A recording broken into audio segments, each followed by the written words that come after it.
In the last video, we talked about inference using data log, which was a restricted form of predicate logic.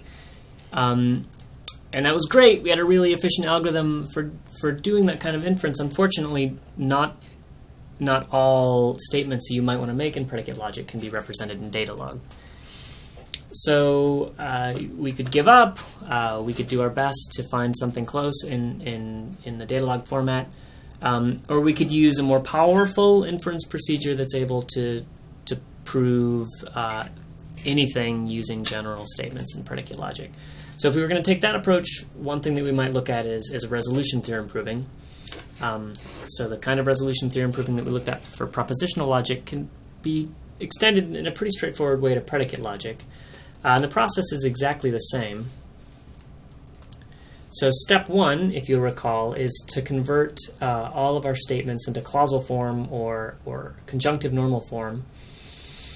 And we're going to make the same assumption here as we did when we were looking at our SLD resolution.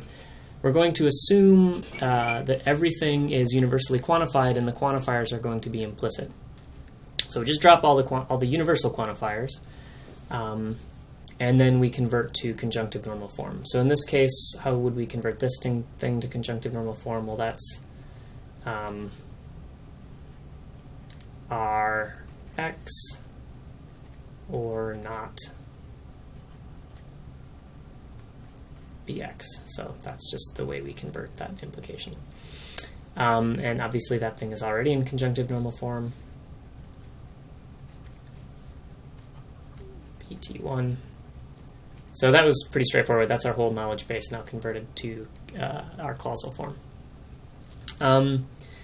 Now, what might we want to prove? Well, let's say we want to show that there's really only one thing we can prove with this knowledge base, that T1 is round. So that's what we want to prove. And recall, the way that we do this is that resolution is based on proof by contradiction. So we take the clause that we want to prove, and we insert its knowledge into we insert its negation into our knowledge base, and then we look for a contradiction. We look for a way to generate the empty clause. So let's insert that negation of that clause into our knowledge base. Oops.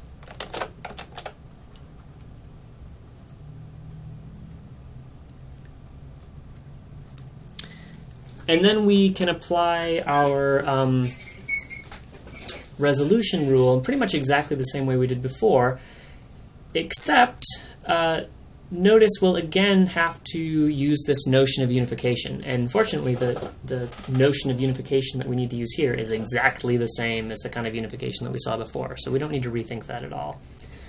So we're looking for clauses that we can resolve with each other, and we're able to apply unification in order to cause that resolution to go through.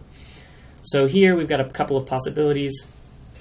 It looks like this clause will resolve with this one, as long as we apply the right unifier. So I think we should unify x to T1.